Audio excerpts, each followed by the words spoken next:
In these few verses, the Lord is explaining some very important aspects of advanced devotional service. The consciousness of a person who has advanced and somebody who has not advanced in devotional service. In the beginning, we saw Lord Kapila explaining very nicely, giving an example, that just like if there is a garden of flower, some very nice smell is emanating from some place, immediately our sense of smell will become saturated with it. Correct. Suppose you go out and there is a very beautiful garden of flowers which are very fragrant. So immediately your sense of smell will capture that smell and your sense of smell will become saturated with that smell. Similarly, one whose consciousness is saturated with Krishna, he can capture the Supreme Lord. So very nicely, Prabhupada explained, the Supreme Lord who is present everywhere. As the chariot of air carries an aroma from its source and immediately catches the sense of smell, similarly, one who constantly engages in devotional service in Krishna consciousness can catch the Supreme Soul who is equally present everywhere. So this is the very important symptom of advanced consciousness. Somebody whose consciousness is saturated with Krishna, that means one who is Krishna conscious, he can immediately see the presence of the Lord everywhere. You see. There are many beautiful examples of this. Sometimes, as a devotee,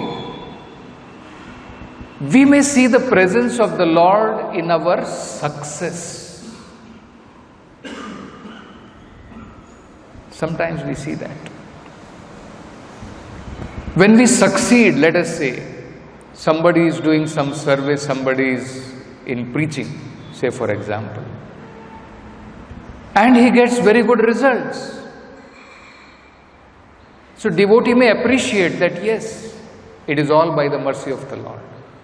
If you ask such a devotee, he will say, Prabhu, what I have done, it is all by mercy of Lord. Correct. But it is very difficult to see the hand of the Lord in disturbing circumstances.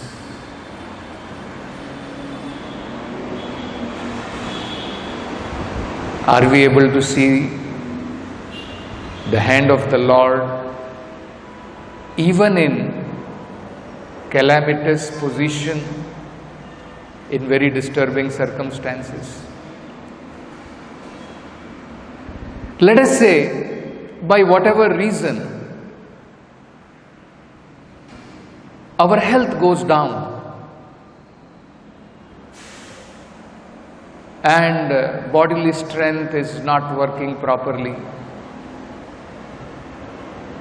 Will we be able to see the hand of the Lord in that circumstances? Let us say you are having earlier good time and you had good maintenance, everything. Let us say somebody is working and he is earning a lot of money, and suddenly he finds completely reversed position. He finds that he has to struggle even for his livelihood.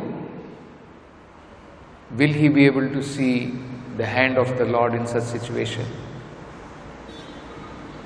We find it very difficult.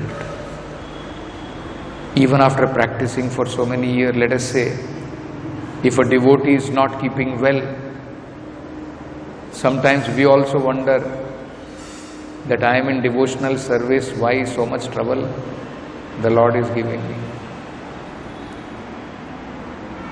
Isn't it? But we find in the Vedic literature such advanced devotees who could see the hand of the Lord in every circumstances. We see the example of Maharaj Parikshit.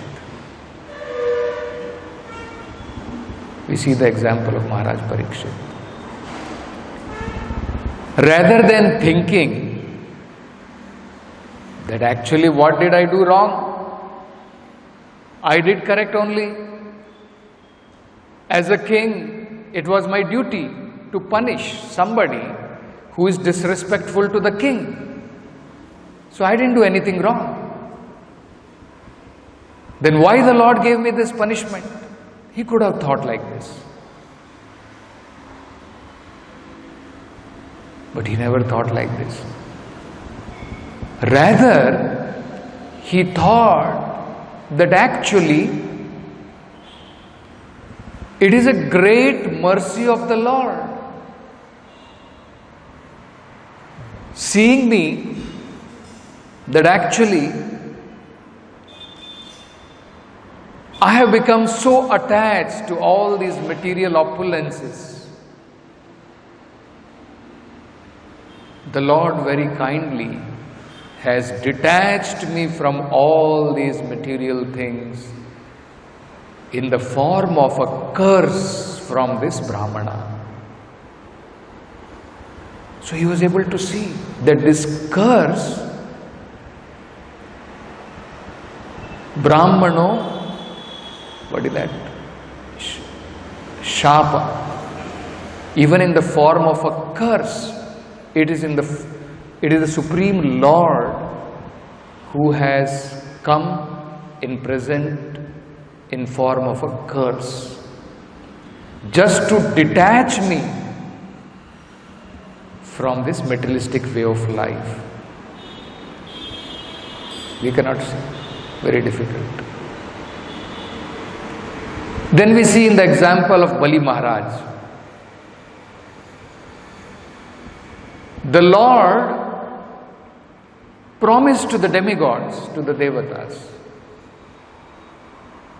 that I will get all your, whatever Bali Maharaj has taken from you, I will get it back and offer it back to you. So externally, if you see, it looks like the Lord took away all possessions, everything from Bali Maharaj. See? But actually it was His great mercy. Bali Maharaj realized. Bali Maharaj is considered to be one of the perfect examples of Atma Nivedanam, completely surrendering everything to the Supreme Lord. So, even in the most difficult circumstances, these great personalities were able to see that this is all the arrangements of the Lord. It is all the mercy of the Lord. You see, this is a very advanced consciousness. So here We are seeing the Lord is further elaborating about this. That one who has advanced in his consciousness, he is able to catch the Supreme Personality of Godhead who is present equally everywhere. So what will be the symptom of his? So one by one the Lord explains this very nicely. I am present in every living entity as the super soul. If someone neglects or disregards that super soul everywhere and engages himself in the worship of the deity in the temple, that is simply imitation. So that means he is not able to see the Lord in every living entity, and he is somehow or other seeing the Lord only in the temple.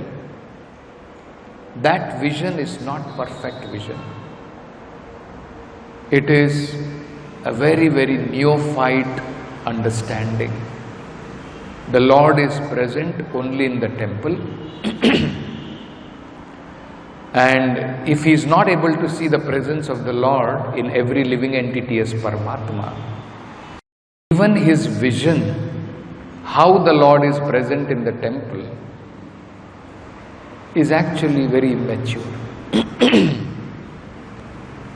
Someone who is actually worshipping the deity in the temple with love and devotion, there is no doubt his consciousness will expand to understand the presence of the Lord, that the same Lord who is present in the temple is also present in every living entity's heart.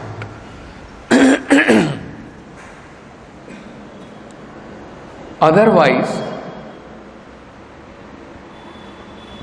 as Krishna is saying, as Lord Kapila is saying, it is only an imitation. Means, it is only external. It is only some rituals someone is performing. That Krishna will make it clear, Lord Kapila makes it clear in the further verses. What is this meaning of imitation?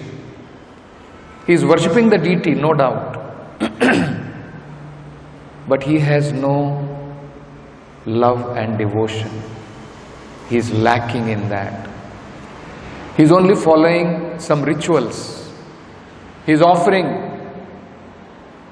All these things are present. But love and devotion, that is lacking.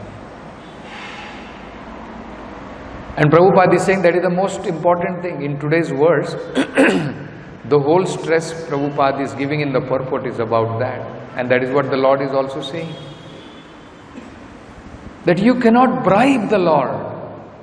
You have no love, no devotion in your heart, and you are thinking, I will offer costliest things to the Lord and He will accept it. Isn't it? No. As it is said, He is Bhavagrahi Janardana. Isn't it? So the word which is used here is Aham Ucha Vacher Dravyai, varieties of paraphernalia one may offer to the Lord.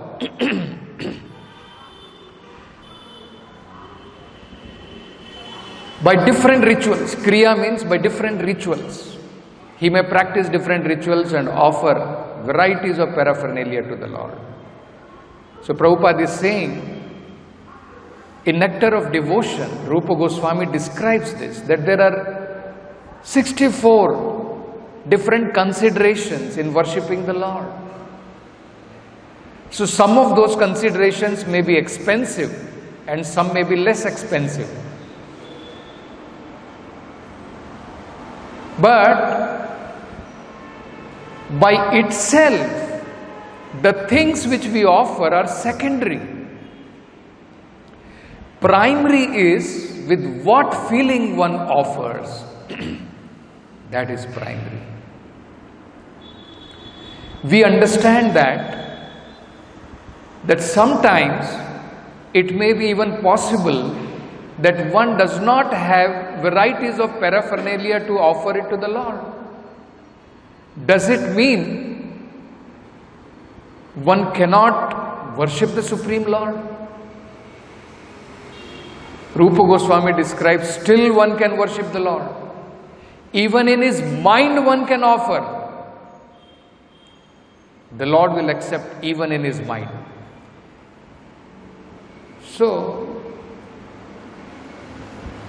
varieties of paraphernalia and other objects may be offered, but if they are offered without love and devotion, the Lord is not obliged to accept them just because you have followed all rituals. This is very important. If somebody is thinking, I have followed all ritual, the Lord will accept it. No. That is not the criteria. Rituals plus love and devotion. We cannot imitate the other way also. No rituals, only love and devotion. We cannot imitate. That is a very high platform. So from tomorrow we should not think, why this chanting of mantra 3 times, I have to chant Namo Om Vishnu Padaya and then to Gauranga Mahaprabhu and then to Krishna.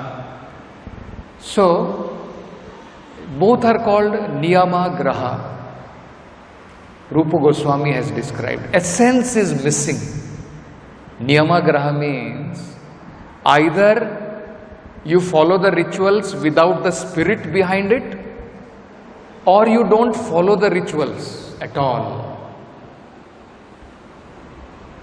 You see. So that is a very advanced stage where one does not have to follow ritual. Just like Madhavendra Puri, he may say, I don't have to take bath. So from tomorrow Pujari should not say, these are all rituals, Prabhu, what is there? Cleanliness is from the heart. I will offer with love and devotion.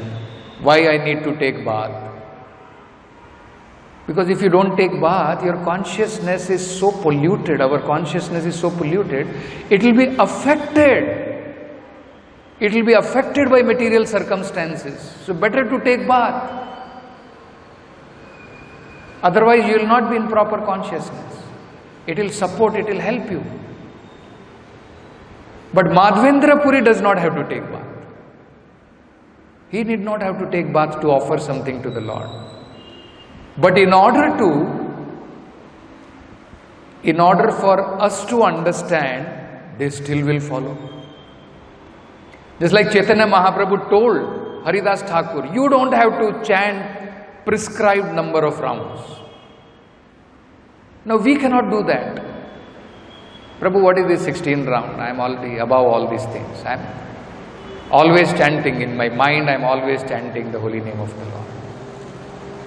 Isn't it? There are some people like that. If you ask them to chant, they will say, Swami ji, हमारा मन में तो हमेशा चलता रहता है. वो क्या चलता है हमें पता नहीं. Many people will say like that. If you ask them, no, they will tell like that. मन में चलता रहता है. हरि नाम चलता रहता है. अरे हरि नाम अंदर चलता है तो बाहर भी तो आएगा. लेकिन so both are very important. Prabhupada used to say quality and quantity. Don't neglect any of them. Isn't it? So minimum something is prescribed, that minimum also we have to do. But there is a quality. Just like Prabhupada explains in that Kunti Maharani's prayer, Prabhupada explains when Kunti Maharani is saying, those who are puffed up with Aishwarya, Janma Aishwarya Shutashrivi, Edamana Madhapuman, such people who are too much intoxicated with all these material opulences, they cannot feelingly chant the holy name of the Lord. They may also chant, But one who chants in helpless condition, that quality is different. So there is a quality to chanting also. There is a feeling that is very important. So, generally what we find, that even though in many temples sometimes gorgeous worships, all these things, gorgeous temples may be there, but that spirit of love, spirit of devotion, that is missing. Isn't it? If one fails to see the presence of the Lord in every living entity's heart, how he is able to see the presence of the Lord in the deity? Very difficult to understand, is it not?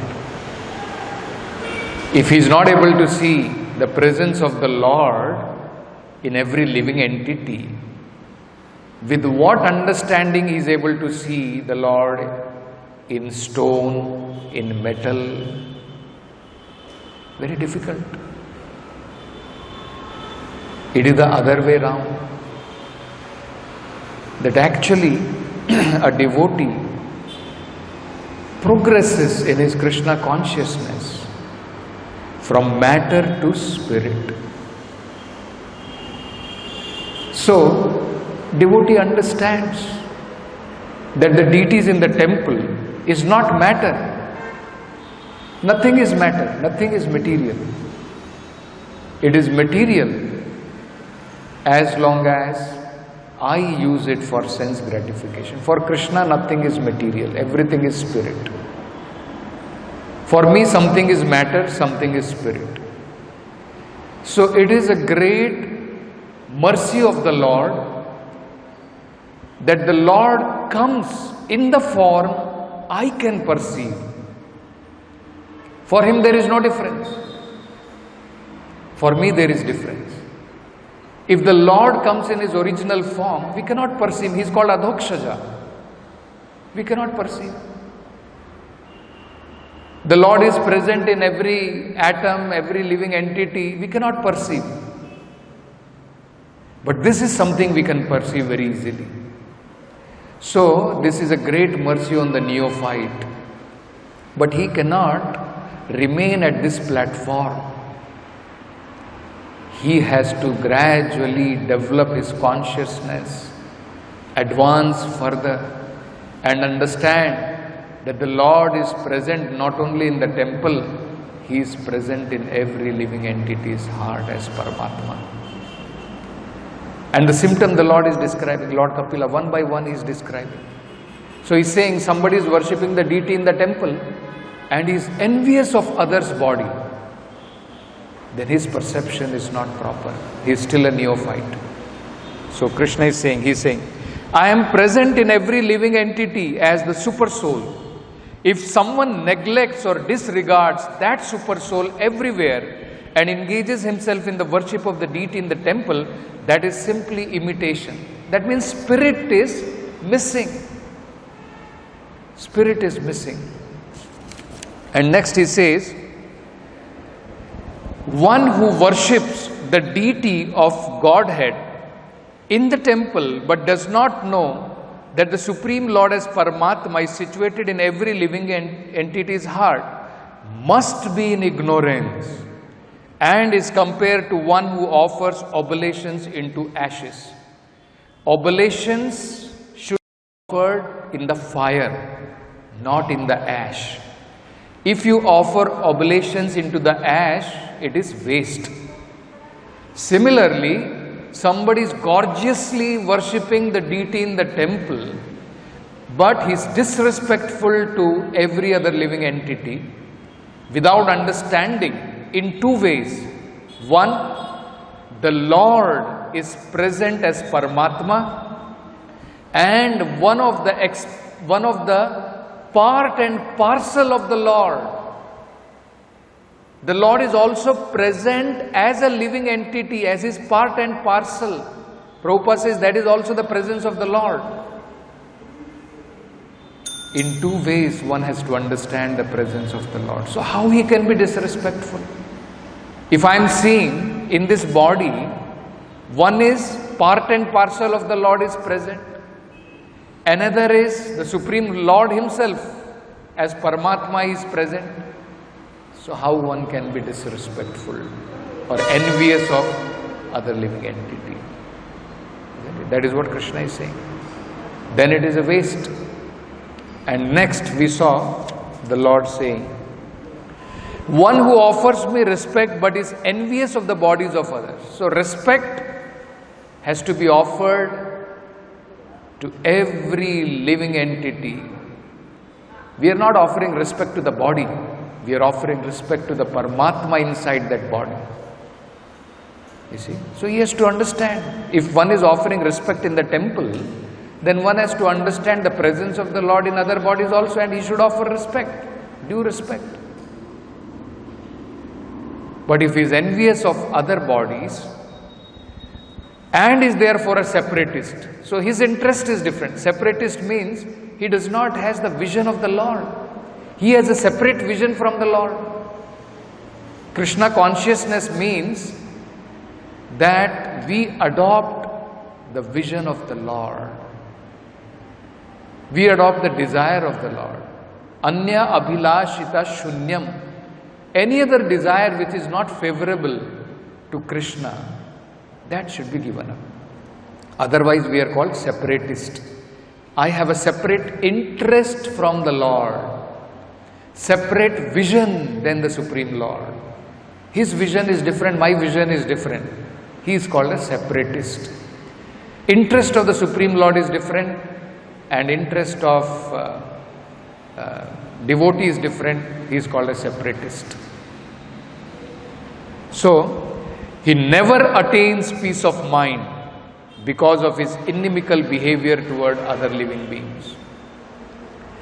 And then, as today we are reading, my dear mother, even if he worships, so somebody may be saying, okay, maybe that worship he is not doing properly with all kinds of paraphernalia. The Lord is saying, no, even with all rituals, with all paraphernalia, the varieties of paraphernalia he may utilize. Still, if he fails to see my presence in every living entity, then the Lord is saying, he does not please me by worshipping the deity in the temple.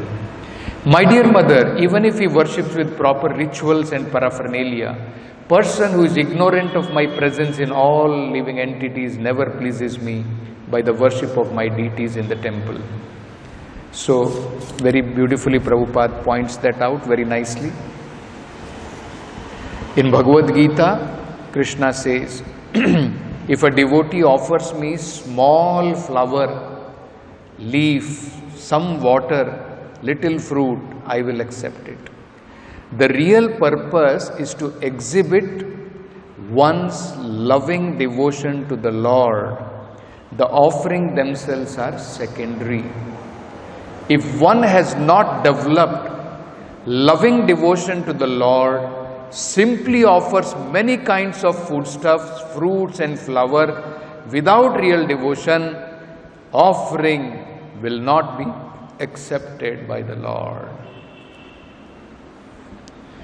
We cannot bribe the Supreme, the personality of Godhead. He is so great that our bribery has no value. Somebody we can bribe who lacks something, and then we give him something so he becomes happy.